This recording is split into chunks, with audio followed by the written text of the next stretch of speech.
Hi friends, and welcome to ScreenVomit, the only movie podcast for normal people.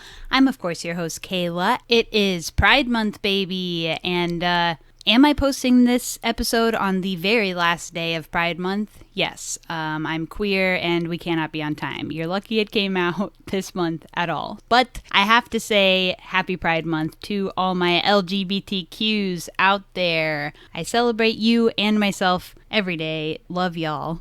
We've got another big queer episode today, and I do have a guest with me today, but before I get to that, here's my plugs, baby. You can find me on Instagram and everywhere else at ScreenVomit, one word on all the things. I have gorgeous merch up that you can find at the links in the show notes. I have a Patreon, which you can subscribe to support the show. That really helps us, and I've got some bonus episodes, bonus clips, including a clip that is locked and loaded from this episode that's going to be going on there. All right, that's it for me.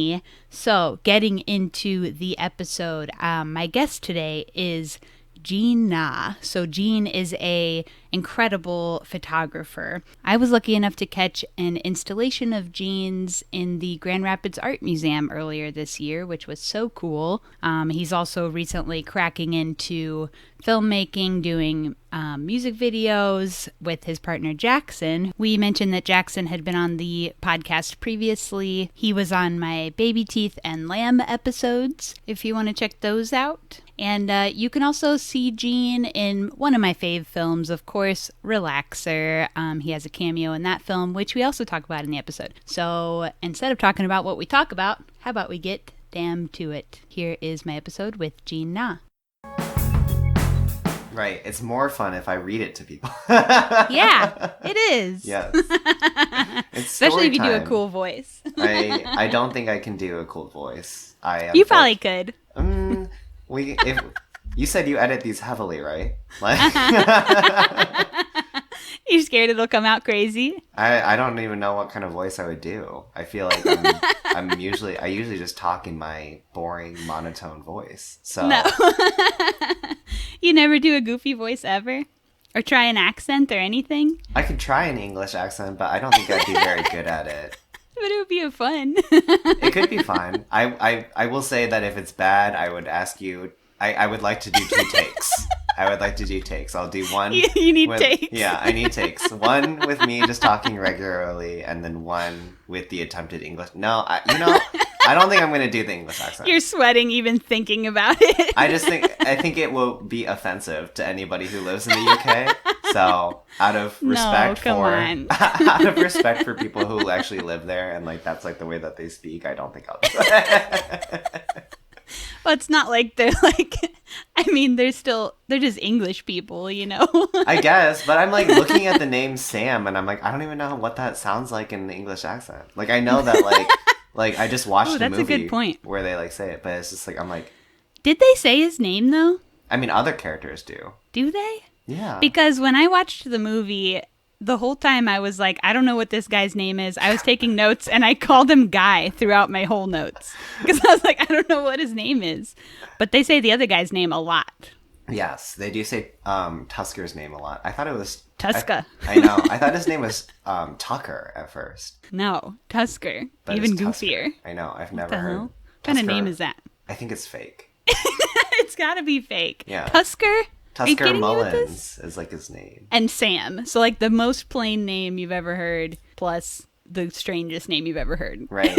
And also like I feel like Colin Firth, the way that his character looked in the film, he looked like more of a Samuel to me than a Sam. But that's fine. Mm-hmm. Do you think that's just because he's British though? Maybe. I just feel British like people feel more like Samuel than Right. Sam. They feel more like the full name coming out. They do feel like the full name. You know? It seems more English, like Yeah. to just say everything completely. I don't know. Like they would be Thomas more than Tom. Right. Or, you know, like Right. any name that has like a shortened version. I feel like an English person would be the long one. Right.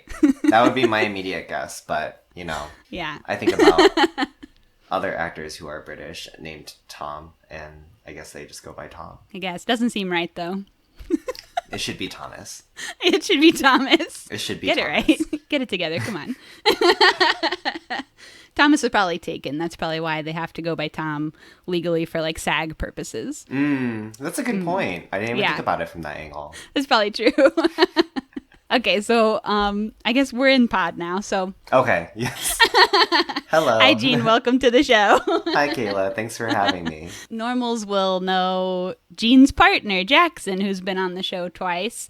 So great to have Jean on now. Yes. And this in our blessed month of our Lord, known as Pride Month. Legally, the only month we're allowed to talk about being queer or LGBTQ. We're allowed to say gay during this month. We're allowed to say it. Yeah. It's not a cuss. It's not a cuss that's going to get us arrested most of the time during this month. It's also the time of year where every organization and company will send marketing ads our way. So yeah, so we celebrate us.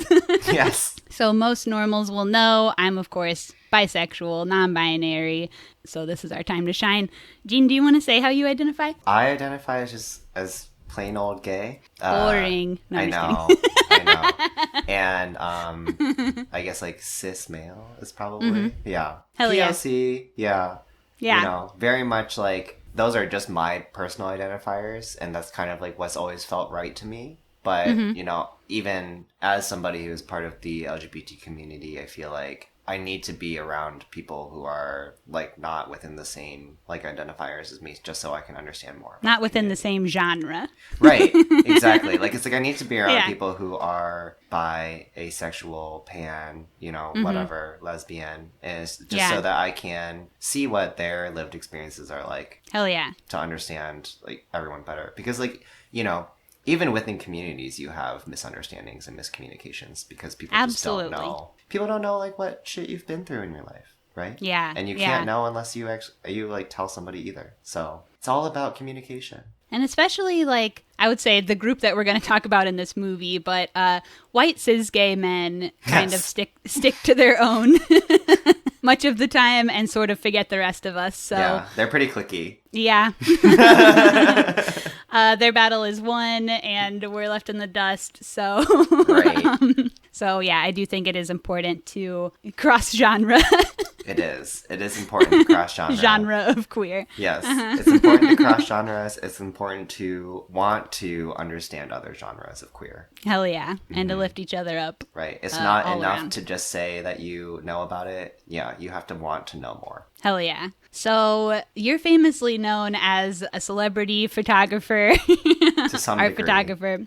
But you had your film debut in a film that we did on the pod, Relaxer, where you played a queer character as well, Joao. Yes. Named after queer filmmakers, Joao Pedro Rodriguez and Joao Guerra Mata, who made the queer film Ornithologist, which I also did on pod. So big queer circle.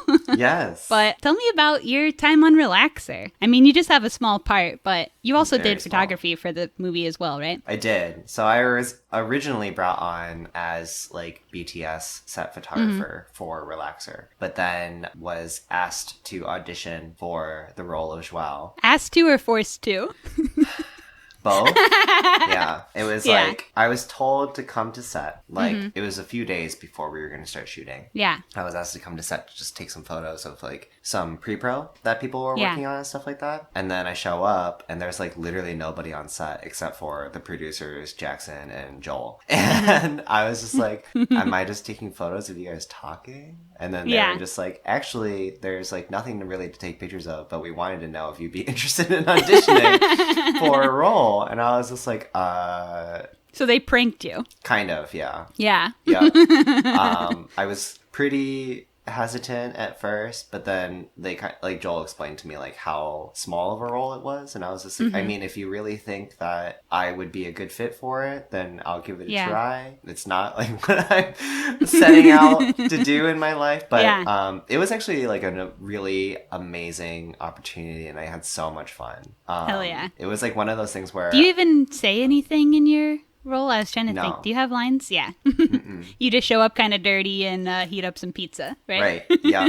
Hell yeah. yeah. I'd never done any kind of acting in any way. So to be able to work on a film from that perspective was nerve-wracking, but I actually really liked it. And part of me was, and part of me was just like, wow, like if I had been more interested in acting or like theater as a child, then I could have seen like a different life path, I guess, because this is really fun. And I do see why people become like why people might find like their passion or their soul in this.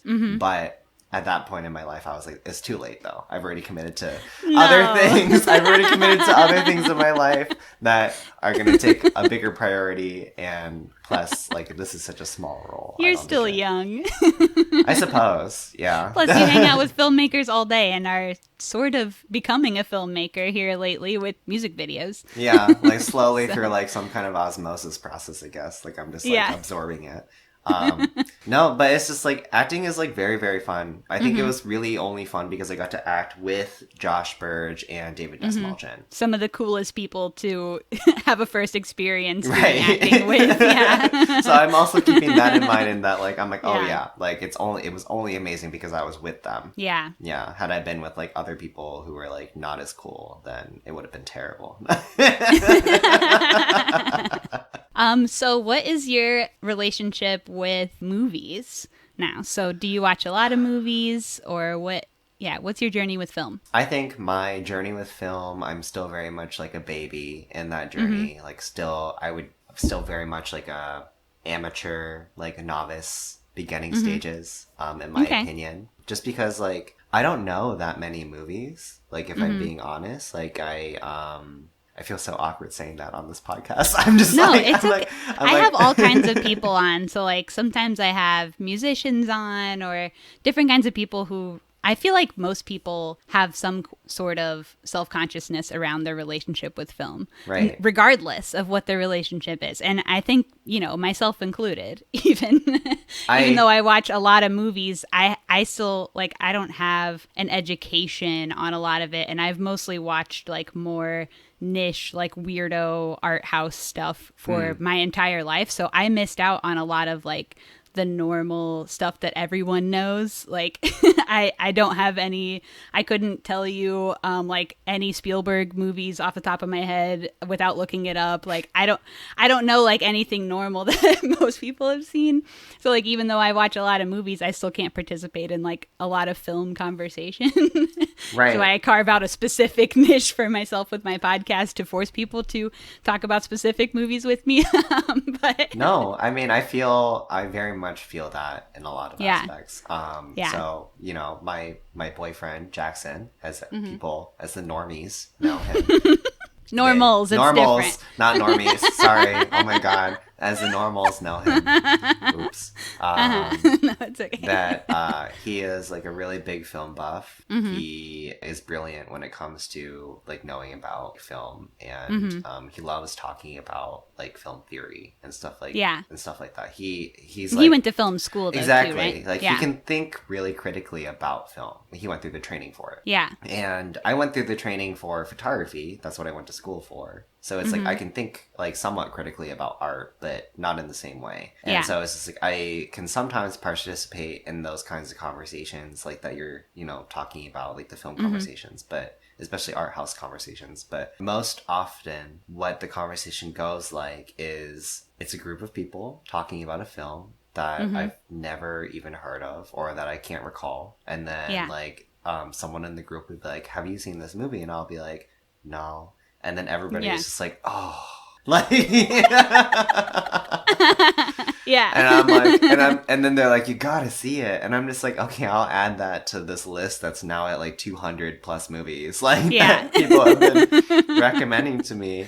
So I've gotten to the point now where I'm just like, if it comes up and it's like, it feels like appropriate to like watch the movie, then I'll watch it. I'm not like actively seeking out to like get through this checklist because I don't feel like that's like very enjoyable in terms of like taking in cinema. I think that it has to be kind of organic for it to actually have like a lasting impact on you. Yeah. So it's just like it's like I make a mental note of it. It's like, okay, that's a movie that's been recommended to me, but I'm not gonna like seek it out unless I feel like it's necessary. Yeah, I think everyone's relationship with film, whatever it is valid, and that's what feels good to you, then, whatever.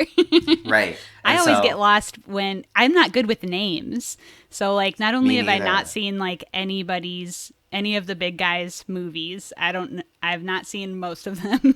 But then people will just start throwing out names and I'm gone. I don't know where I'm lost in the conversation. I don't know names either. I have to be like, who is that? Like, show me a picture of like the person. And I'll be like, oh, that person. And then I'm like, oh yeah, I have seen like other movies by like with that actor or by this director and stuff like that. Yeah. So yeah, my relationship with movies is still very much in its early stages. But Jackson's got you watching some freaky stuff every now and again. Yes, he does. And I love them for the most part. Hell yeah. Like I really, really love film. Mm-hmm. I think it's completely different from photography. Yeah. And I think that it has a lot of power like behind it. It is kind of overwhelming in terms of like how challenging it is to make film versus photography, because it's like they are so different. And so it's just like that is definitely the most stressful part of like watching and debating and like understanding film. Is just like the magnitude of how complicated some of these films can be. Yeah. Even the most simple ones, how challenging they are to get done. For sure. That's definitely been like the biggest thing that I've learned so far. And then working on set as well, like the amount of work that goes into production is just unhealthy probably, but but extremely rewarding when you get to the end. Yeah. And to see like the final product, that's really awesome. That's kind of how it felt like on Relaxer. Hell like yeah, circling back sure. to that. Because that is like it's a theme that everyone will be able to understand in this context. And of course, Relaxer, probably the #1 most mentioned film on my podcast. Right. Well, you keep inviting people who worked on it, so...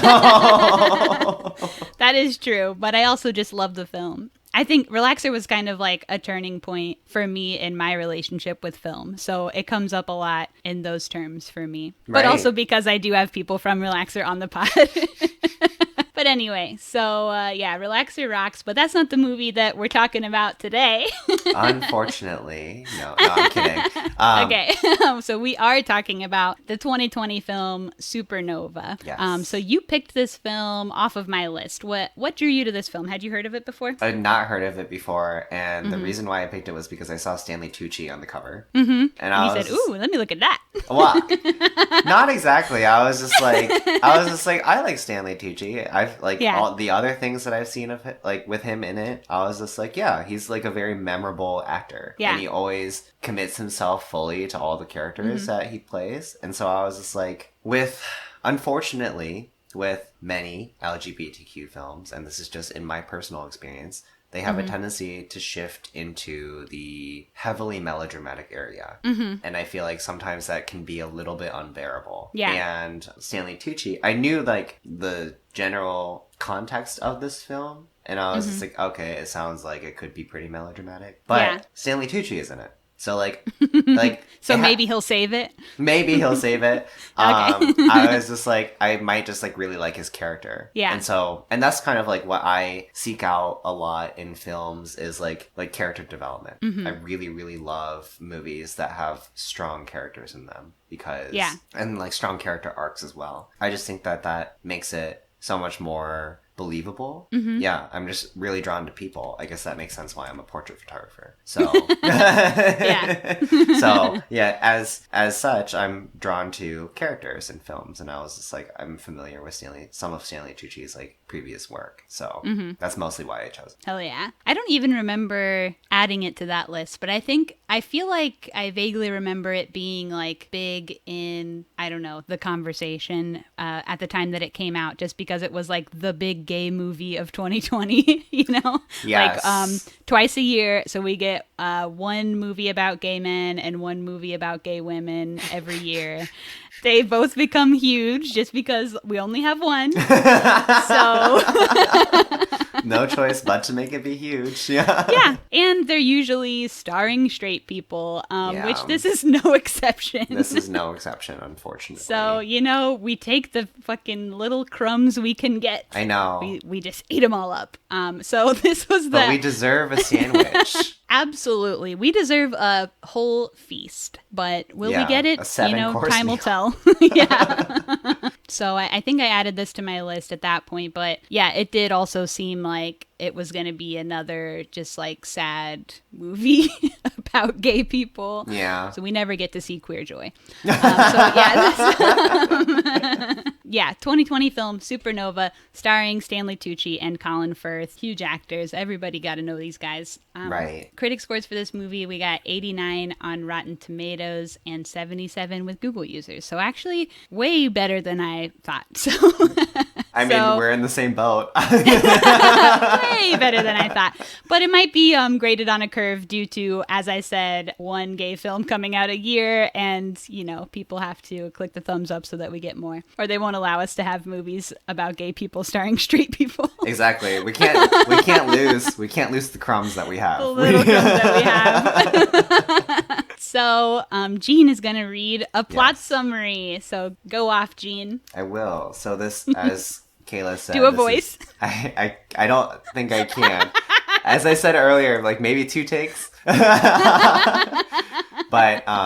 Supernova, directed by Harry McQueen. Mm-hmm. Sam and Tusker are traveling across England in their old RV to visit friends, family, and places from their past. Since Tusker was diagnosed with dementia 2 years ago, their time together is the most important thing they have. So if you didn't get the melodramatic vibes off of that synopsis, get ready to dive in. Yeah, no, it is really melodramatic. I mean, the topic is pretty heavy. So yeah. Should we just like dive right into it? Yeah, let's get into it. I do think that Colin Firth and Stanley Tucci do a great job acting the characters. 100%. Mm-hmm. I think that it is definitely... They're great actors. Yes. They're award-winning actors. Exactly. They know what they're doing, and they do a good job. And so I do think that it is the acting that carries the whole film. It's only saving grace. Yeah.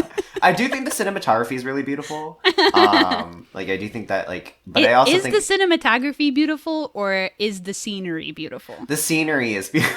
Yeah. The scenery is beautiful. Not to get like too far into it, but I do think that the scenery is doing a lot of work. Oh yeah, in this film. It's the English countryside. Like it's like literally like the dream of Mary Poppins. Like it's it's just absolutely gorgeous. So many like beautiful vistas with like rolling clouds where you can see like the shadows of these clouds going over hills of grass. Mm-hmm. Like it's just like I don't know, like it's beautiful. So, yeah, the scenery is gorgeous, but it is definitely the acting that carries the film. And like we said, 2 straight men, they are playing a gay couple in this film. Yes. I feel like, you know, their acting is good, but I still felt like they both have straight energy. Yeah, I wouldn't say that, like, there was not a single moment throughout the whole film, for me personally, where I felt like they really had like romantic chemistry. Yeah, not at all. And they are in real life good friends, which I feel like possibly hurt.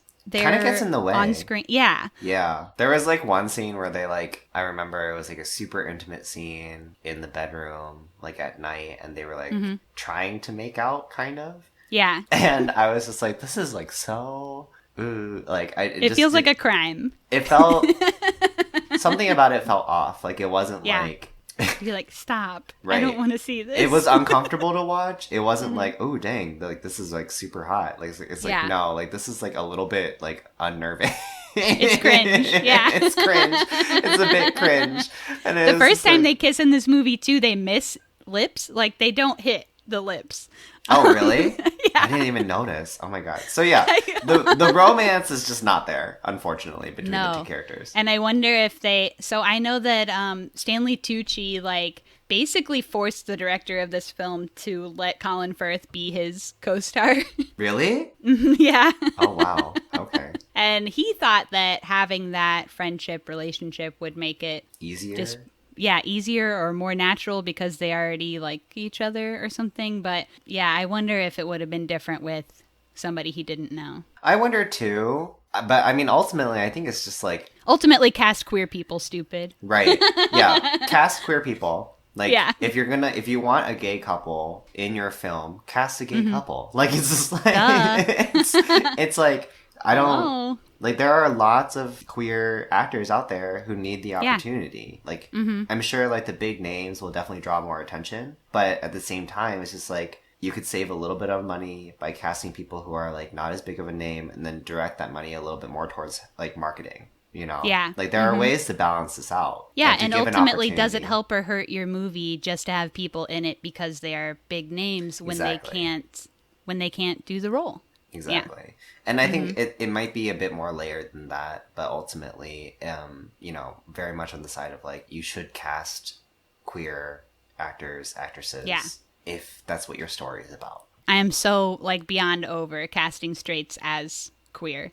Right. And I don't even think there are any queer people. Maybe there are queer people behind the camera somewhere, but I think the director is straight. I think, all the leads are straight. Where is even the queer voice in this, And I felt like it was lacking, kind of, in a way. I mean, I think absolutely. It just kind of felt like and which, I mean, I guess this is kind of the point of the film. Rather than telling a queer story, it was telling a story about dementia. Yeah. With the embellishment of a couple that was queer. Mm-hmm. The director said that he wanted their queerness to be sort of inconsequential, that he chose to make it about a same-sex couple to show that the disease does not discriminate. That was his quote. Feels a bit markety. Here's what else he said. And also to challenge the notion that films about gay romances must have the fact that a couple is gay at their center. I get not wanting to, like, show discrimination or something specifically, like, but queerness is at our center. Yeah, like, and I also don't feel like, it's not inconsequential to who we are. Exactly. And I also don't feel like a straight director has any say in that conversation. Yes. Like, it's like, excuse me, like, it's just like, you don't go here. Like, it's just like, it's like, you don't even go here. Like, it's like, what do you, why do you think you're allowed to say that? Yeah. You don't know. You don't know how we are. Exactly. And it's very clear in the film. By the movie. I mean, you can tell, like, it just doesn't feel authentically queer in any way to me. No. And it's more, I mean, like you said, it's more, the story is more about the disease itself than it is about the queer romance. So I think in that way it is, the message is a bit manipulated. Yeah. To where it's just like, I don't understand, like, why. I mean, I get his reasoning as to, like, that the disease doesn't discriminate. But at the same time, it's just like, I don't think that your voice really needs to be part of the queer romance conversation, unfortunately. Yeah. Because, like, it doesn't really add anything to that conversation. Yeah, I agree. And it would be completely different if somebody who, like, a queer director or writer wanted to show that. Yeah. That it's just like, because they would have taken it from a very different... any of these actors were queer. Exactly. Like, if anybody involved in the film was actually queer, sorry if there are people involved who are actually queer, but, like, anybody in, like, the central, core, making. If you worked on this film and you're queer, please let me know. Yes.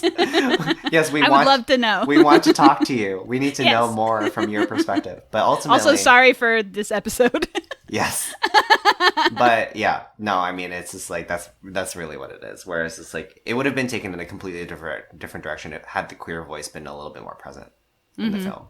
Absolutely. And I think it would have felt a little bit more authentic. Definitely. Yeah. Okay, so let's get through the plot a little bit. I think there's really not a ton of plot in this movie, so this might be quick. We'll see. Yeah. I'm sorry I picked this movie. No, I'm kidding. I think that discussing films, whether or not we like them, and what we do or don't like about them is fun. So, yes. Agreed. 100%. I don't care if I didn't like this movie or any movie that I do for my podcast. I think it's fun to talk about still and see what worked and what didn't. So this couple is doing a road trip in an RV. I was going to say, I would kill for an RV like that. Like, yes. That was a cool, like, production element of this film. Was their RV was decked out. Like, I was like, that is a sick RV. And it was really nice. When I was a kid, I was obsessed with RVs. I thought they were so cool. I really wanted one so bad. I thought it was really cool. I just loved the color of, like, the inside and everything. Like, like the curtains. I thought it was really cute. These are, like, two rich gays. Like, yes, they are definitely upper middle class gays. Yeah. Stanley Tucci plays, like, a writer, and Colin Firth is a pianist. Or composer, something like that. Something like that. He definitely plays piano, though. His character does. Yeah. And they both make enough to where they own property in England. And in like beautiful English countryside. Yeah. Mm-hmm. And they can just take off holiday time and do this RV trip. They can go on holiday. Yes, on holiday. It's very like it's just like they have a dog. Like it's just like they are their dog very scrappy looking though. Ruby's old. Not as well kept as the men.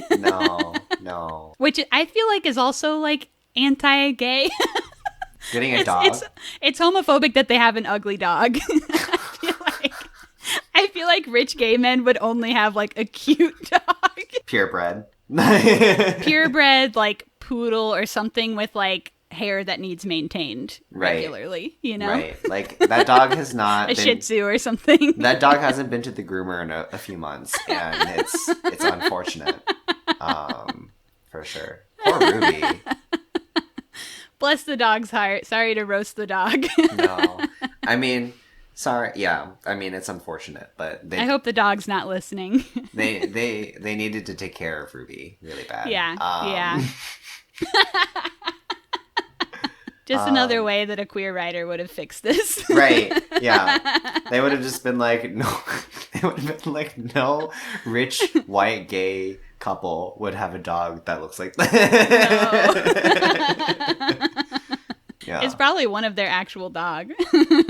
Maybe. I don't know, but I don't know. It kind of feels like it might be. I don't know where that dog came from. I don't know the history of this dog. I don't know. Yeah, we don't know.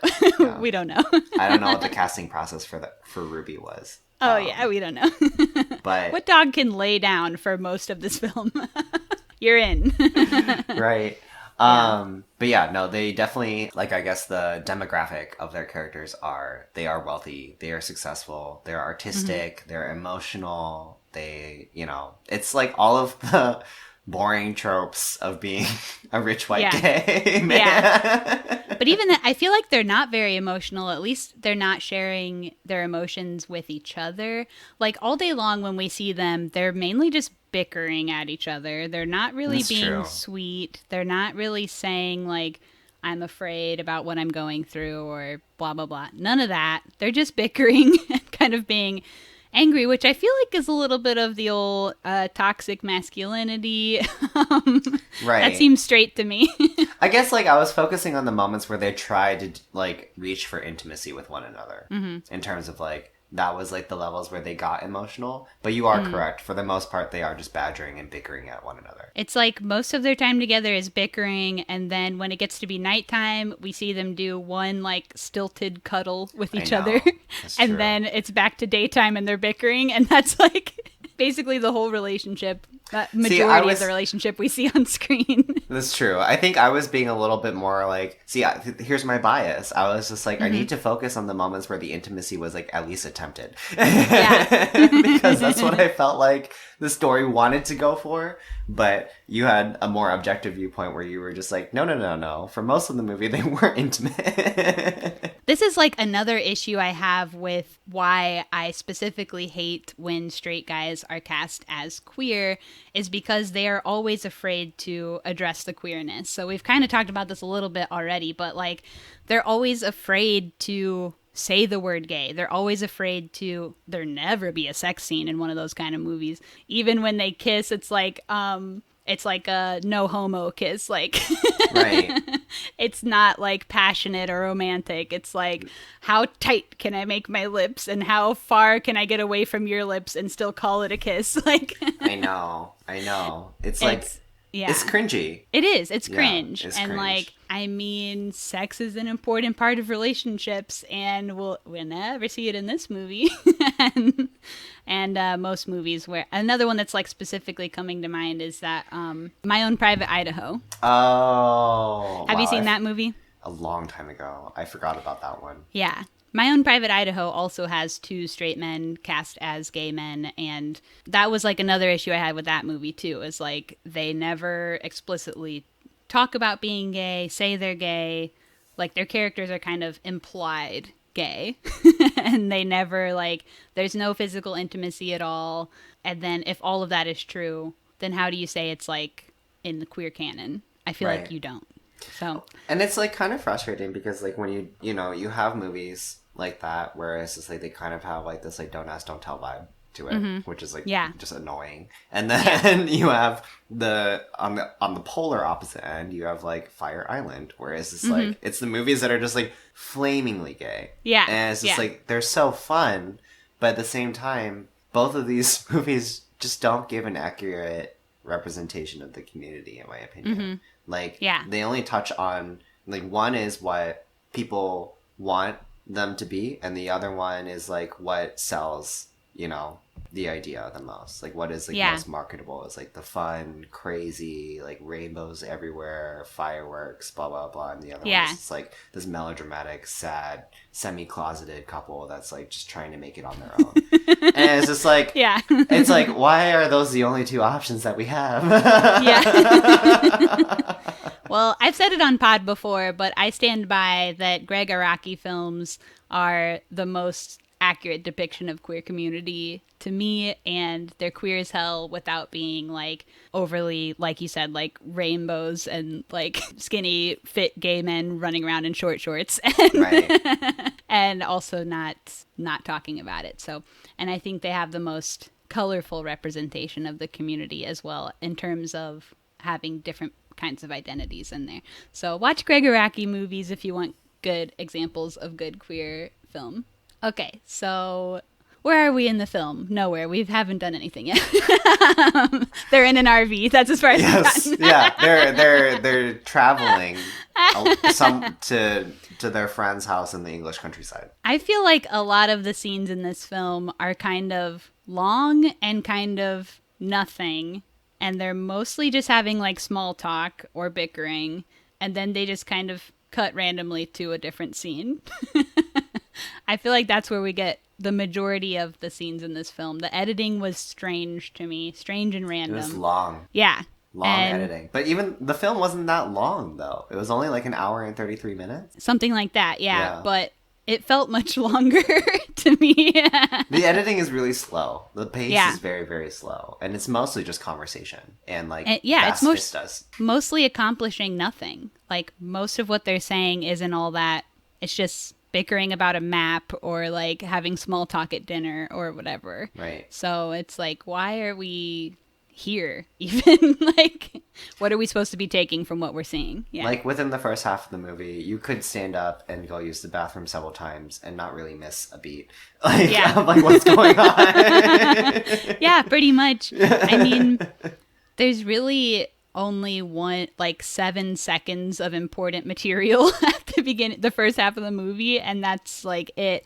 And that would be like when they go to the convenience store and what's his head loses track of Stanley Tucci, of Tusker. And that moment, like, see, it needed more moments that were dramatic like that, because I felt like, I mean, I don't know, like, because I don't, my grandmother, on my mom's side and my grandfather on my dad's side, both had dementia, like not early onset dementia, of course, like which is specifically what this movie is talking about. But they had dementia like in their later years, like before they passed away. And my great grandma did too. Yeah, and that it's dementia is really horrifying what it can do to a person and how it impacts the family. But early onset is a different kind of story. And I wasn't really super close to my grandparents because they lived in South Korea and I live here in the US. Yeah. So there was quite a bit of a distance there. And so like my experience with dementia is very little. But my opinion on like, even though it may be represented well in the film, like dementia itself, I don't feel like it had as much drama as it could have for the sake of making this movie more interesting. And to keep the viewer's interest in the hand of the story. Yeah. Because, like you said, it is mostly just like bickering conversations and beautiful, vast English countryside vistas. And he's lucid for, besides that, like 9 seconds that he is lost down the road somewhere, the entire rest of the movie he's lucid. He never has another episode. That's it. So, like, the majority of this movie about dementia features a man who is not really having any symptoms of dementia. It's all about like how he potentially might have symptoms and signs in the future. Right. You know, we're like thinking of some idealized future that is not now, doesn't exist now, we're not seeing on screen. So, like, what are we supposed to be feeling? Right. And it hints at, like, how it could get worse, like, into the future of the story, because this is, like, at that dinner scene, he, like, can't read the manuscript that he's prepared.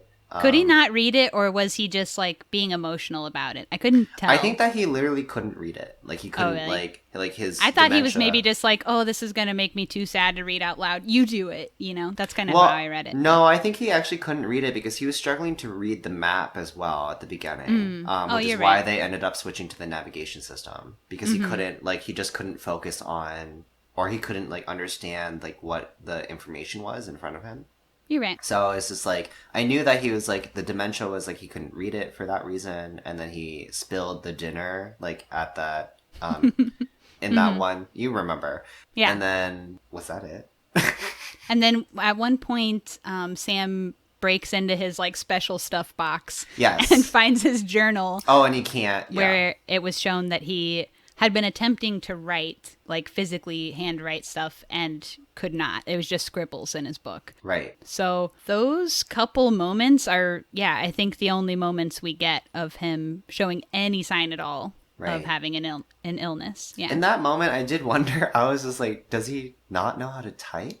I was like, can he not like type this novel? I mean, I guess like I don't know like if like 2020, come on, get with the times, man. I was like they have a navigation system. I was like, they definitely have to, and they're like, upper middle class white gay men. Like, it's just like, when it started and they were trying to use like a physical map, I was like, is this set in the 80s or like what? I could not tell. What is the deal? Right, I could not tell what time frame that like the setting was in. Because people do not use physical maps at all unless you are like a cartographer. Like I couldn't tell physical you the last maps. time. I was probably in middle school or something the last time we used a physical map. I don't even know if I would. I think I might be a couple of years older than you. Yeah, I don't even know. I don't even know if so I. You would have been a baby. Yeah. Unfortunately, I couldn't read a map. My mom would be reading the map, not me. Just to be clear, but yeah, it's like, do they even sell maps? I don't know. Right. I think you can buy like a world atlas or something like that. But yeah, it's just strange. Like, there are some choices made within this film that kind of displace it and don't really allow it to either exist within a romance like kind of vibe or like in a drama kind of vibe. Like, it's just like kind of just slides back and forth in this like weird gray space. Yeah. Never leaning fully into one or the other. Yeah. I read this this review on Vanity Fair that I thought had some really good points. And one of the things that it said, which is kind of what we're talking about and agree with, that this movie's kind of fake deep. But it said, like, Supernova is a story about the end of life so determined to be taken gravely that it doesn't let anything actually live. And it's just abstractly tragic about a vague idea of something rather than anything or anyone specific. Yeah. Dementia is scary and sad. That's about as particular as Supernova gets. I thought that was pretty... that sums it up, like, really to the point. And that's literally what it felt like the whole movie was. I was just like, is it just going to keep telling me that this is scary and sad?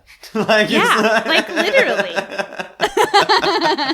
Because we don't see him, like, nobody really suffers any consequence from this illness. We don't get to see the symptoms of it. We don't get to see any consequence of it. And we also don't even care about the couple because they're just some rich white cis gays that, like, have no personality and no, like, attraction between them. And so what do we care about here? The English countryside. We care about the beautiful vistas. That's what I cared about. Yeah. I was just like, oh man, like what I would give to live in a place like that. That's what I'm saying. Like, the countryside and the locations are doing so much of the work in this movie. They are.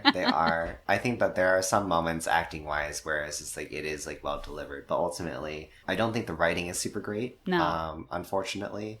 And you said it was Vanity Fair.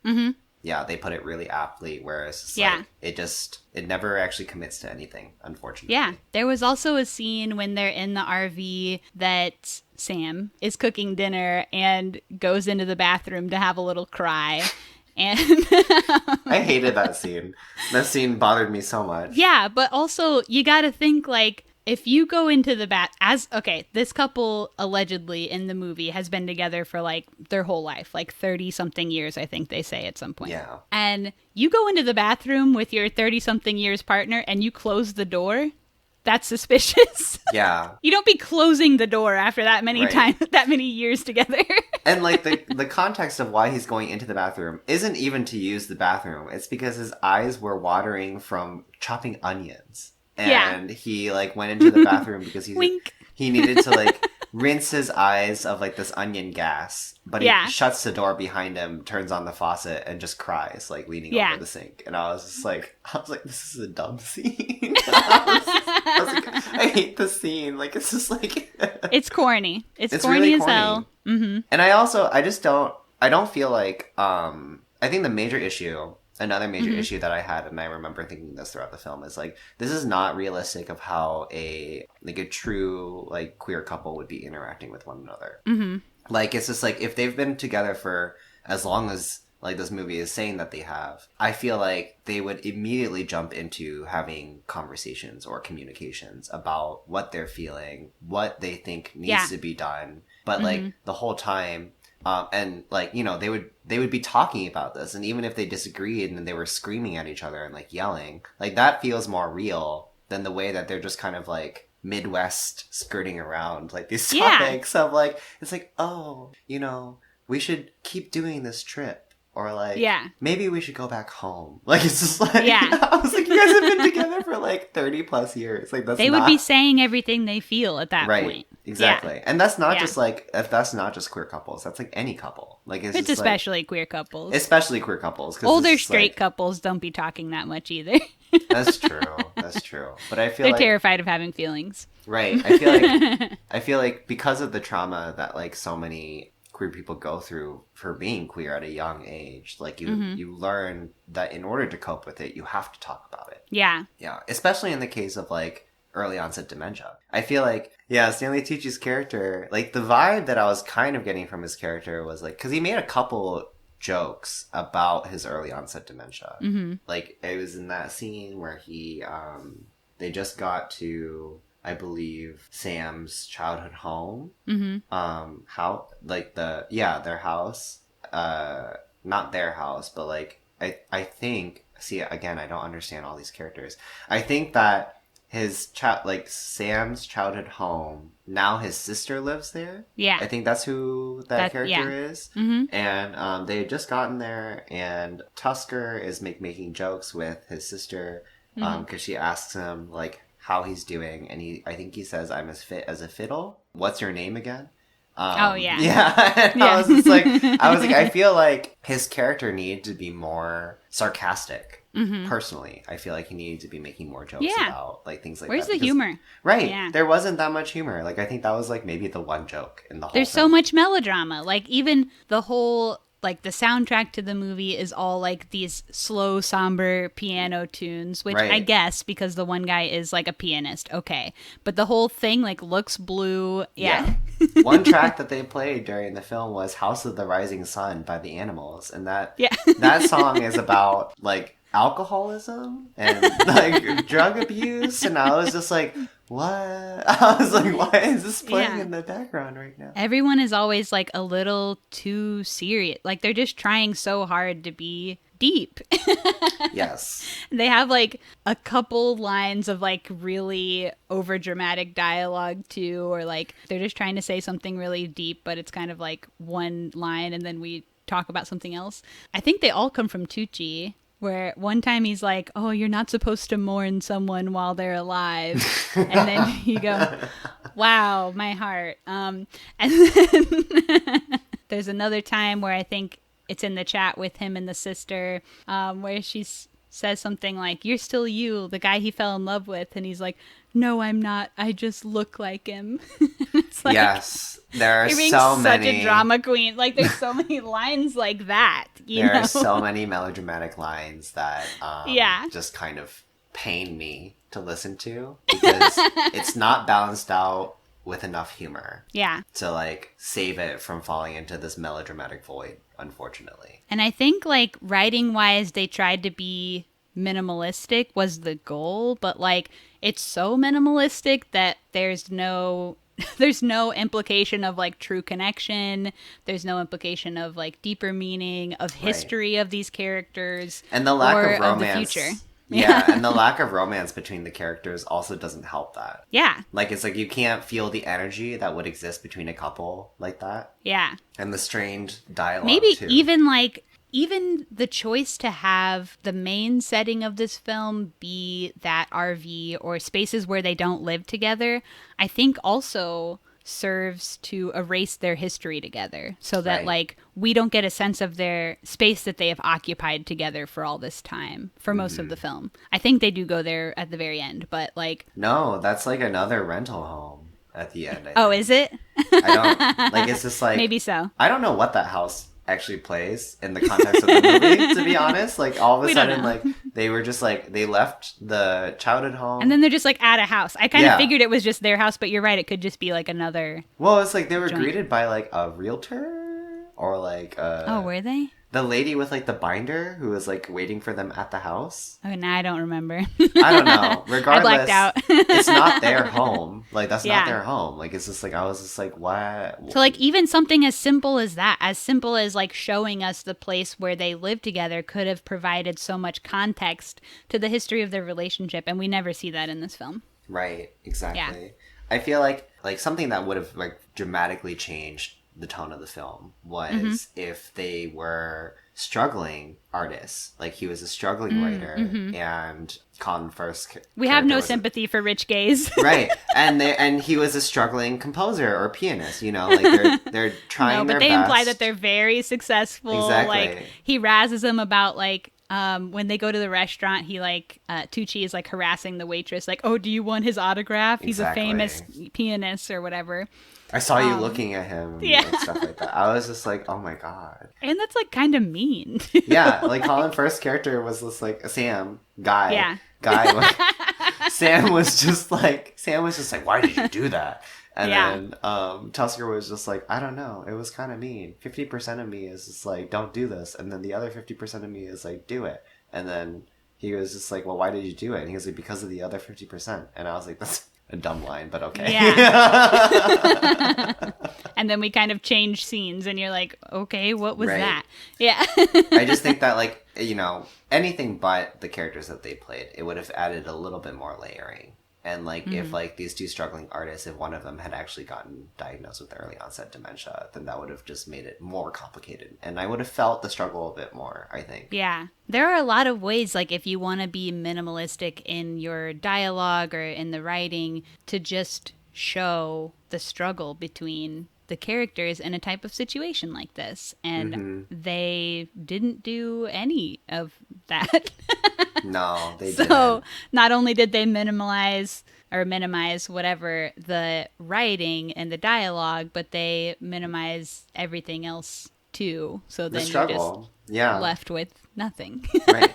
Because like, we have, unfortunately, like with most queer relationships, it is like challenging to be in a queer relationship. Like, it's just, like, it's not readily accepted. It's not the norm. There are no like major examples of like how to carry a successful relationship like as a queer couple. Yeah. And so like a lot of what makes queer romance successful in film is like the struggle to maintain it. And it's just like, this doesn't talk about that at all. Like, it's not even about the romance. Like, it's it's like they don't even really care about that. Like, it's just like a subplot to the whole story. So it's just like there are a lot of issues with it. Ultimately. Yeah. I mean, like, if you have a partner or like somebody you love, even when you're just like in the same room and you walk up to each other, you might like touch their arm or something. Right. There's not even any of that in this film. Like, they are safely 3 feet apart. They're bros. At like, any time. Yeah. They're bros. They don't feel like boyfriends. No, not at all. Even when they cuddle, it's like, these are just bros cuddling. It's still kind of like awkward and stilted. Right. And then the one time where they do, I think Sam gets a little randy and like tries to take things a little further sexually, Tucci's character pushes him off and says, "Oh, just hold me." It's like, you're so afraid. Yeah. I was just like, oof, okay. And they're having like a getaway, which is like the number one time to be fucking, right?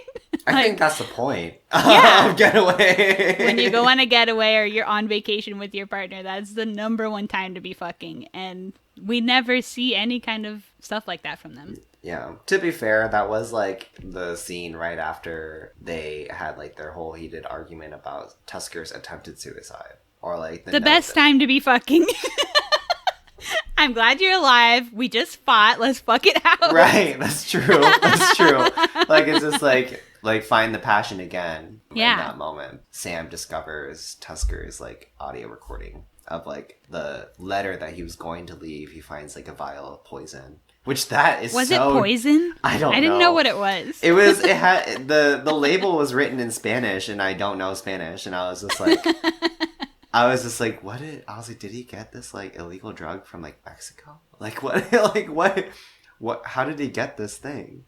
Also, why is this guy's, like, writing box with his, like, suicide note and this, like, bottle of poison just left unlocked, like, all the time? Was it unlocked, or did Sam break into it? No, it was just, like, unlocked. He just, like, opened it. Maybe he just trusted, like, this is my special stuff box. I keep my personal things in this box. You don't touch it. And they had, like, an unspoken thing. It's like you keep your journal around the house and you just say, partner, don't read this. Right. You know? But sometimes they do. Exactly. Like, I'm just like, I don't know. There were no safety measures put in place, and I felt confused. Yeah, what happens is that Sam, breaks into Tucci's special stuff box, finds the diary where he had been scribbling inside of instead of writing, and then finds his suicide note, which is audio recorded on a tape. They had, throughout the movie, we'd seen a couple times of them sitting down to do tape recordings of just, like, nothing. The whole movie is kind of nothing, so like it's hard to say what's on the tapes. It's like it's like a pseudo intro to a podcast. Like that's kind of like what I think it's supposed to be like a memory box type thing, but I don't know. So they do this every once in a while. So Sam finds a recording of Tucci basically being like, I'm going to kill myself. Nobody's making me do this. I don't want to get worse, so I'm doing this on my own. Yeah, his reasoning is that he wants to be in control of his life. He doesn't want to be a passenger. Yeah, but again, like, we haven't really seen him be out of control of his life yet, so it's like, you might have a lot more time before you get to a point where you are not in control. And right now, you're pretty much good, so like, the moments where he seems to lose control are, like, really, in the scope of, like how bad things could be, they're fairly benign. Not to downplay it, but it's just, like, he gets lost is one. One time. Yeah, he drops dinner plates and they shatter. You know, sometimes people choose to throw those things, so it's just I wasn't sure if he threw it or if he dropped it. No, he dropped it, I'm pretty sure. He is losing his ability to write. It's, like, all of these things where it's just, like, early signs of, like, what could get worse, but, like, we never actually see how bad it could get. Yeah. And Stanley Tucci's character's reasoning is, like, he wants to end it before it could even get bad. And the way that Sam confronts him with this tape, too, is very aggressive and not, like, there was no, like, very caring macho or sweetness in him at all. Yeah, it was very macho and aggressive. Tucci, I think, was, like, fucking around on the piano or something. And Sam's like, we're going to do a tape right now.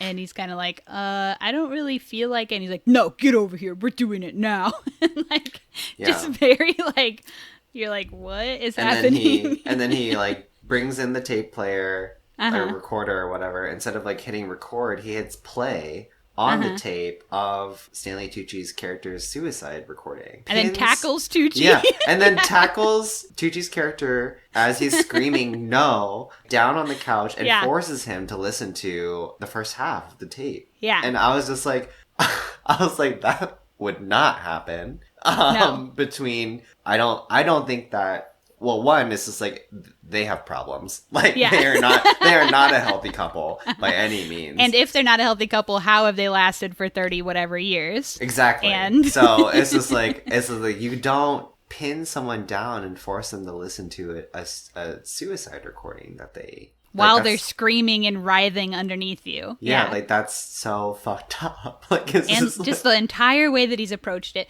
I mean, he could have just been like, look, I found something and I want to talk about this. Yeah, why did he have to like aggressively attack him? With the material that that Stanley Tucci's character is already sensitive about. And like so much of, I feel like this movie really does put the focus on Sam's character more than Tucci's character, even though Tucci is the one who is suffering with the illness. Or Tusker or whatever. Using Tusker and Tucci interchangeably. Well, I mean, Tusker's character doesn't change at all throughout the whole film. It's like he's the same character from start to finish. It's like the character that goes through the most change is Sam. Yeah. But Sam also had been like, look, I've decided I'm going to be your caretaker. It's going to be great. I'm doing, like, the whole thing is he's doing one last piano gig and then he's just going to quit his job and be caretaker for Tusker. And he's like, I love you so much. I don't care about doing this. It's because I love you and I want to take care of you. But nothing about his character throughout the film is caring. Like, he's always aggressive and kind of rude and aloof. And not patient. Yeah. And so, like, with all that being true, and not really considerate either, with all that being true, how did he ever expect to be a full-time caretaker? I don't know. Maybe that's what Tusker realizes. He's just like, oh shit, like I don't want you to be my caretaker. I'd rather kill myself. Oh my god. So bad. So sad. Oh my god. There's a dark twist on the film. Dang. I wish he would have said that out loud. Right. Maybe that's like the vibe that he's just trying to channel, but Sam's just not getting it. Oh my god.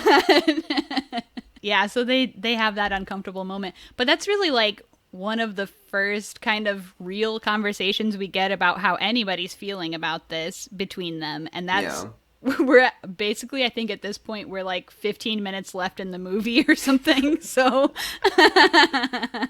it took a while to get to that point. Yeah. Honestly, probably could have been cut down to a short. Which is usually the opposite. All the time on short films, I'll see people saying, oh, I wish this was a feature, but no, this should have been a short. Yeah. If it needed to exist at all. I mean, which could argue that it didn't.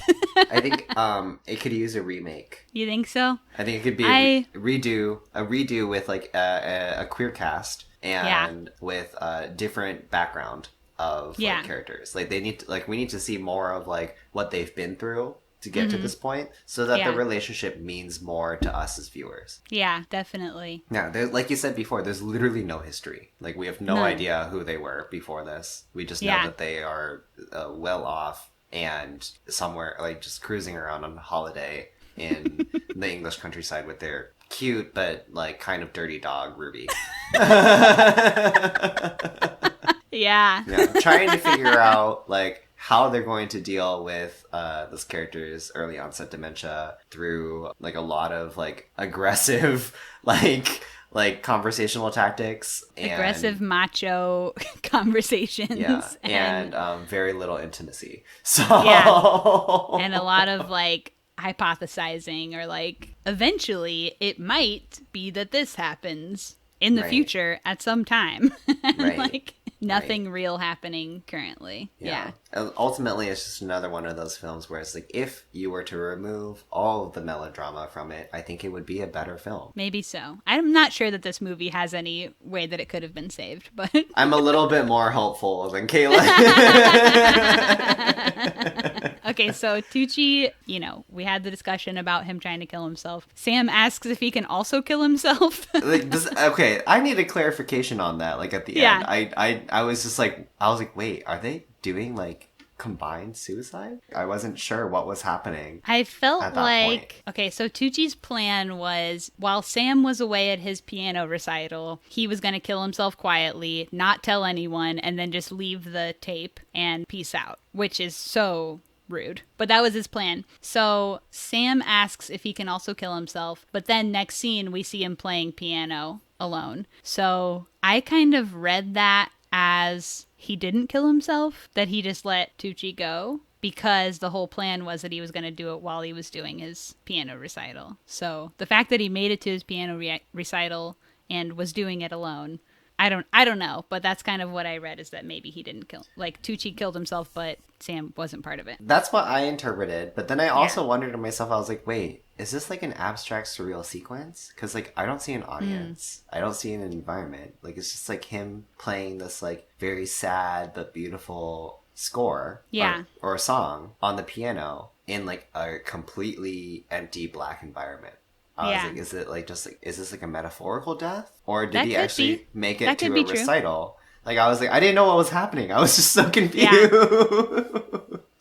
It was left so open ended. Yeah, and it's kind of abrupt. Yeah, it's like a literal cut, like just from like that scene of like, can I kill myself too? This and then is just piano. My notes. Yes, he can also kill himself. Plays a little tune on the piano. Roll creds. Yeah, like that's literally how it ends. I was just like, it was so funny because like that was like within like maybe the last 5 minutes of the film, right? And at that point of watching it, Jackson comes over and sits down next to me, and then the movie just ends, and I was like, that was it. Like that was the whole movie. And then over the credits, we have like stars, like starry sky stuff going on. And there was like kind of a micro theme of astrology throughout the movie. And I don't really know. Astrology? Or astronomy. Astronomy. I was just like, wait. Sorry. I was like, I missed that completely. I was like, what sign are they? Like, I don't know. These are not astrology gays. They're astronomy gays. There's a difference. Sorry.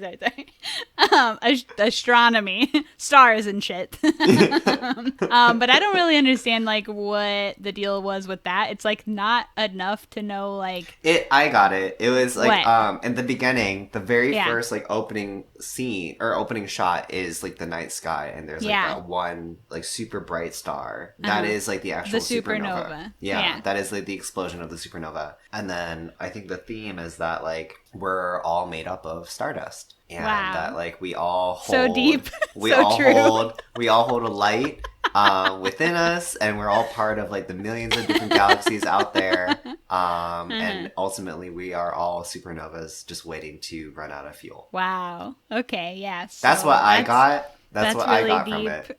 From it. You got it. Nice. Yeah. You were over it at that point. You were just like I was kind of over it just going into it a little bit.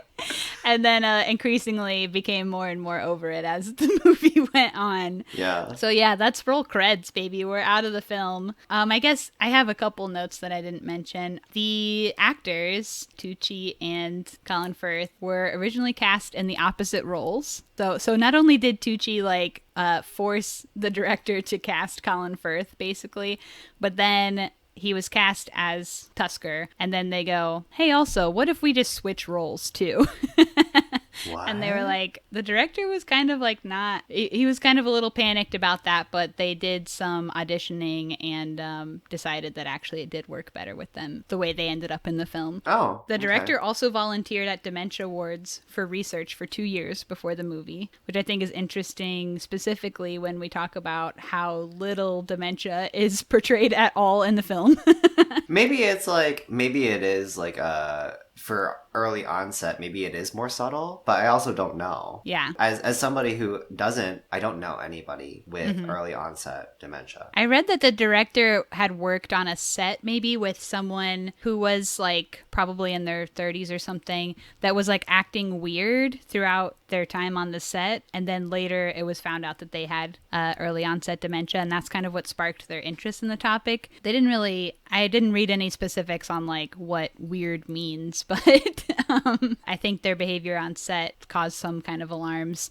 So he knew somebody that had early onset, and then like had a friend who had like a relative that had early onset, so knew maybe a couple people with it, but I still think that like they weren't explicit about it. Like they didn't make a decision as to like this movie is going to address that disease, like, explicitly, or it's going to address, like, the romance. Yeah. You know, it wasn't, again, it goes back to the Vanity Fair review where it wasn't clear as to what it was trying to achieve. Yeah. And if we don't ever believe their romantic relationship, then, like, I think what he's trying to show is the toll it can take on a romantic relationship, but if they won't even say that they're gay, then how do we... then what are we supposed to glean from, like, the toll it's taking, the quote-unquote toll it's taking on their relationship? I don't know. And we also don't know the history of their relationship, so we don't really know what's at risk either. Yeah, true. Yeah, we don't know what we're going to be missing when one of them is gone. Right. There's no stakes. Like, it's just like... They already aren't having sex. They already can't... not kissing, really. Right. So, we don't know what the stakes are here. Yeah. And then one other thing. So this director has another movie called Hinterland, which also seems like... I didn't watch it, but based on description, seems like another movie that is...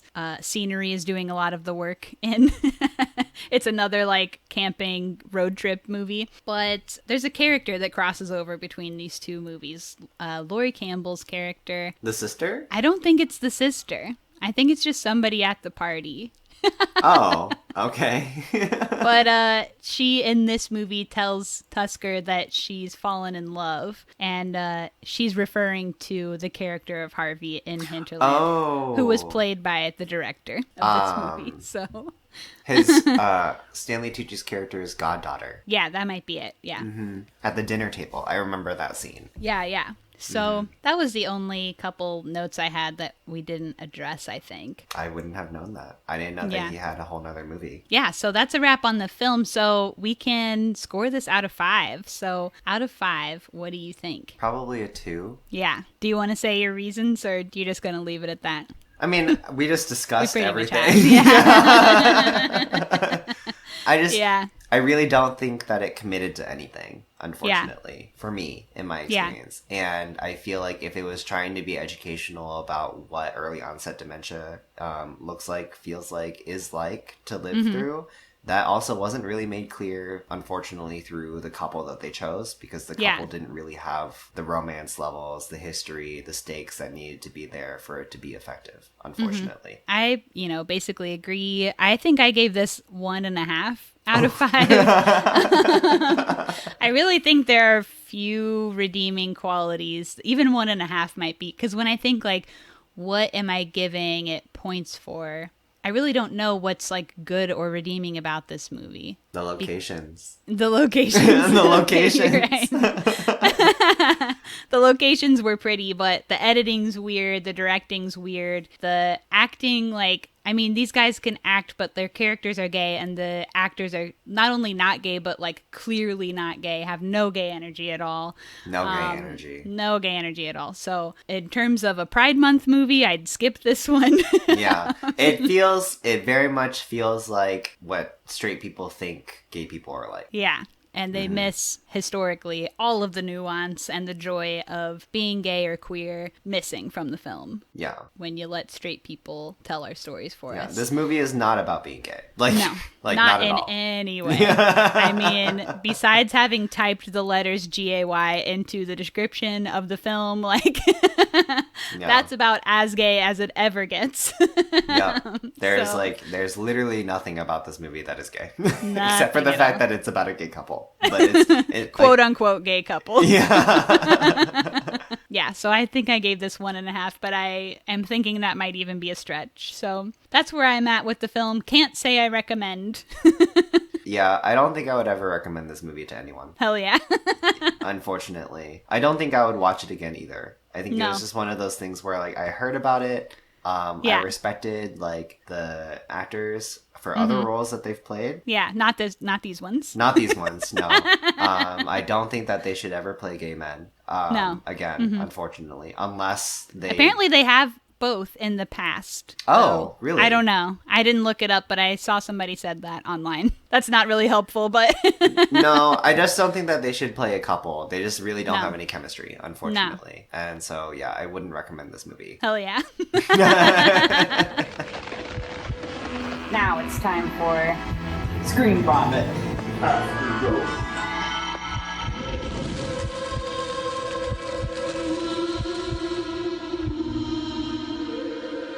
So in this part of the pod, we just talk about whatever else we've been watching lately, movies, shows, whatever. So tell me what you've been watching. I haven't been watching too many movies. Okay. Well, I guess kind of. So Jackson and I recently went and saw Men. Mm-hmm. I haven't seen it yet, but I know about it. Okay, then I won't talk about it because you haven't seen it yet.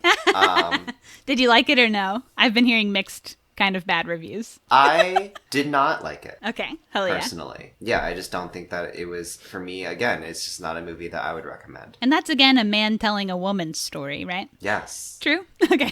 Yes. Yeah. Men, again, reaching for perspectives they don't know. Yep. It is another reach across the table kind of situation when you have your own plate. But I saw, so like the 3 last movies that I saw in the theater were Men, Northman. Men themed. Yeah. And then Everything Everywhere All at Once. Oh, hell yeah. Yeah. The Northman and Men, I'm going to push them off the table. Everything Everywhere All at Once. You didn't like Northman either.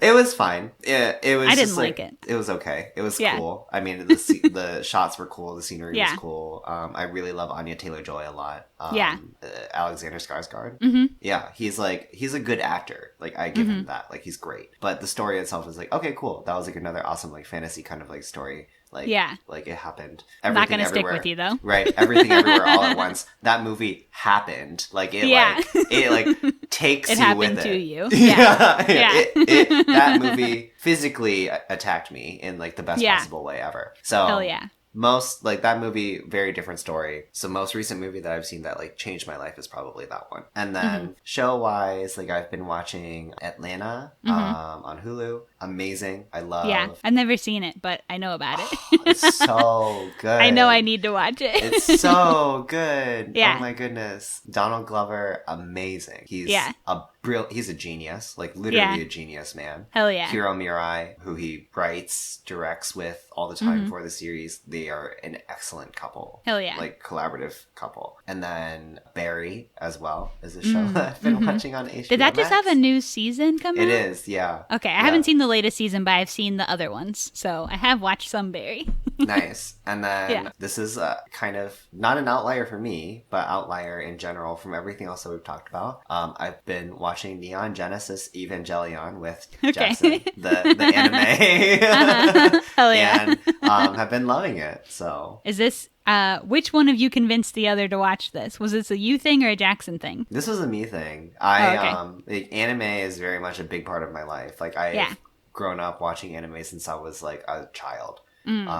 Starting with Pokemon, just like, and then Cartoon Network, where all the anime shows like came in. So animation has been like foundational in my upbringing, pretty much. Oh yeah, that's tight. So I always am watching a anime series at any given moment. Sick. Yeah. Right now it's Neon Genesis. I haven't really watched any anime. Not really. But maybe an episode or two of something here or there when somebody else was watching it. I love anime. It's just part of my life. Yeah. Hell yeah. All right. Is that all for you? I think so. That's everything that I've been watching recently. Okay, I've got a couple. So I did a little bit of a theme with the theme of this movie, where I've watched a couple movies that also are like about older couples where one of them gets ill and they have to deal with it. So I watched this movie Amour, which is a Michael Haneke film, where a woman has a stroke and her husband has to caretake for her. And that was just so good. So gorgeous. Is it a French film? Yes, it is French. Okay. It's on Criterion. Gorgeous. Cried my eyes out. Really, really good. If you want to see movies about dementia or about one half of a couple getting ill that are really good, I watched 2 of them this week, so I highly recommend these instead of the movie that we did for this podcast. So Amour is one of them. Vortex is the other one. That's a Gaspar Noé film. It was the first Gaspar Noé I've ever seen, and that is another one about dementia, where the woman in the couple has dementia, and they have to figure out what to do with it. That was also really good. Parts of it are a little slow, but I think the acting and the sets in that film are just, you've never seen anything like them. They're so good. So both of those movies are super good on the same topic. This is not another movie that I wanted to recommend. I haven't seen this anytime recently, but I watched it a long time ago. It's not necessarily about dementia, but it is about like losing half of one couple and then trying to make sense of that. Is a movie called The Diving Bell and the Butterfly. Oh, I saw that when it was in theaters a long time. I maybe read the book too. Yeah, it's a French film, again, 2007, but yeah, that movie, visually stunning, emotionally wrecking as well. Yeah. I don't really remember much about it. I definitely read the book, and I worked at the movies when that came out, so I'm pretty sure I saw it in theaters too. But I don't remember anything about either one, book or movie. The character, Bobby, suffers a stroke and then essentially loses all physical ability, but is still mentally intact. It's called locked-in syndrome. And then the story is about trying to understand and cope with that. Hell yeah, I'll have to add that to my list to watch soon. I've made a list of films that are on the same vibe to watch this week, so I'll add that to my list. I'm having a demented topic week, I guess. Literally demented. Dementia. Yeah. We go through phases. Yeah. Okay, I've got a couple other ones. I watched this movie, The Firm, which is an Alan Clarke movie from 1989, starring Gary Oldman. It's kind of about like two rival soccer teams, but soccer is so far like down the plot it barely even matters. But it's like an hour long, and it's crazy, like fucked up violence like Alan Clarke is known for. Hopeless, bleak, violent movie, but it rocked. It was gorgeous. That's called The Firm. I've been on a Ruben Ostlund kick as well, Swedish filmmaker that I really love. I watched his film Involuntary, which is like a bunch of little vignettes of stories that are told over the whole movie, intertwining with each other. It's all like people making one decision in a moment of an incident that leads to like a larger spiral of incidents coming down. So it's really, really cool. The camera work is really, really insane and interesting in it. The way they frame shots is really cool. There's like one whole segment that's just filmed like in the reflection of a car door, or like one whole segment that's filmed like in the pass-through of a bus. So like some of the shots are just really crazy. Wow. I really love that film. I love Ruben Ostlund, one of my favorite filmmakers. So Involuntary, that one's called. Okay, I got two more. I watched Heaven is Still Far Away, which is a short film made by the same person who did Drive My Car. And I had somebody on a previous episode, Clay Tatum, recommended this to me, that it was an inspiration for his film Civil Dead. So very hard to get a hold of short film. It's like 30 minutes long, but it was really good. It's about a guy who is able to talk to a girl who was murdered when she was young and gets asked to do an interview by her alive sister. This is a foreign film? Yes. Yeah. Heaven is Still Far Away? Mm-hmm. So it's Japanese? Yeah. That's cool. But it's interesting. How are you able to find it? I would have to send it to you if you want to watch it, but I can send it to you. I do want to see it. Yeah, yes. I can send it to you for sure. Okay. I harassed people who had reviewed it on Letterboxd until somebody sent me a dodgy link from New Zealand to direct download the film. And that is how I found it. Okay. Because it is not streaming. It's not... Sometimes you can find like private Vimeo links and stuff. Right. Of like stuff that's harder to get a hold of. But hey, nope, mad none respect. of that. Mad respect for you taking one for the team. I will find something if I want to find it. But it's cool, yeah. And I thought, did you see Drive My Car? No, I didn't. Okay, so it's like, this is my opinion, but I think it's like fine, but it is so long and so draggy. I feel like you could have cut like a whole hour and a half Drive out My of Car? It. Yeah. That was like my reason for like not seeing it yet, because it's quite a commitment. It's a long movie. So long, and it feels long, and yeah, like I said, you could cut a whole hour and a half out of it and still be fine. So this was like a 38-minute short film, which is long for a short film as well, but I feel like it was the right amount of this director. Like, nice. I felt good about it. it was the good amount. So heaven is so far away. I guess if anybody listening wants to see it too, send me an email, screenvomitpod@gmail.com, and I'll send it to you. Okay, and then last one. Sorry, I'm saying a lot, but no, it's okay. So I had heard a lot about this movie, Irma Vep. I've been hearing about it all the time. Yeah, it's like from like the year 2000 about a film set. But I watched it and I didn't really like it, but I saw somebody review it saying that it was a day for night ass wannabe movie. And so Day for Night is another movie from 1973 that I ended up watching because they were saying that Irma Vep ripped it off. It's a Francois Truffaut movie who a lot of people know for doing the movie 400 Blows. And it's just like a whole film about like the chaos of a movie set, just them trying to film a movie with like all kinds of crazy shit happening constantly. Wow. It was really, really good. So I recommend Day for Night. Irma Vep? Or no, okay, Day for Night. Don't watch Irma Vep. It is a Day for Night ripoff ass movie. Shout out to pal of the pod, Tynan DeLong, who Letterboxd review led me to Day for Night. So yeah, watch Day for Night. Skip Irma Vep. I didn't really like Irma Vep. Sorry.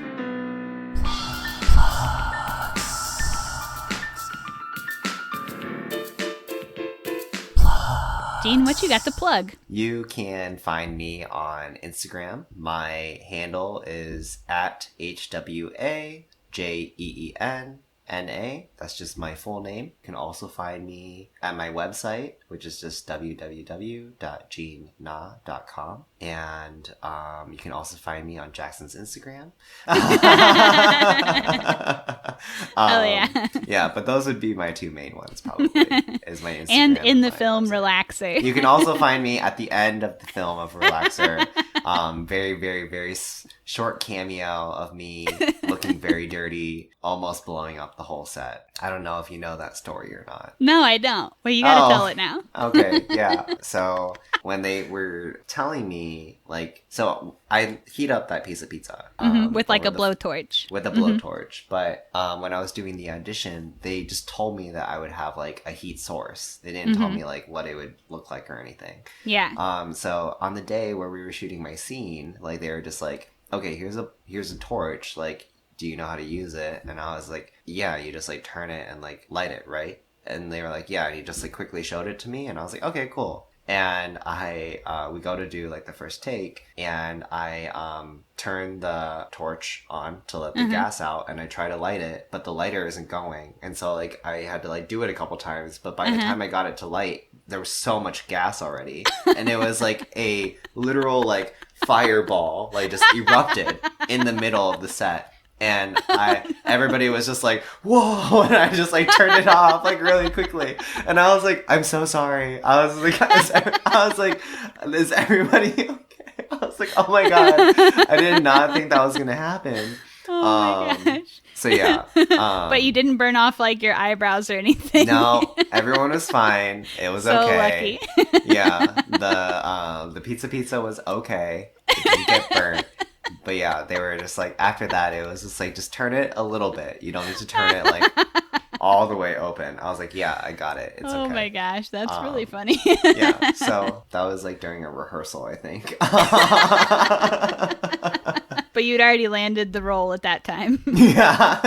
So there was no going back. I didn't know, like, I didn't know that I was going to be having to use a torch to heat this up. I thought it was just going to be like a hairdryer or something. I don't know. That could have been sick. Hair drying a pizza. There's no electricity, so I guess a hairdryer wouldn't have worked. But it's like a lighter, maybe. A lighter, yeah, something. Yeah. I just didn't know. So watch Relaxer. Yeah, you can see me in Relaxer at the very end. I play Joao. The story is I'm Cam's boyfriend in the story. Hell yeah. So. Well, that's it for the pod, really. So, thanks for coming on. Thanks for having me. This is super fun. And we'll see everybody else next time. Bye. Say bye. Bye.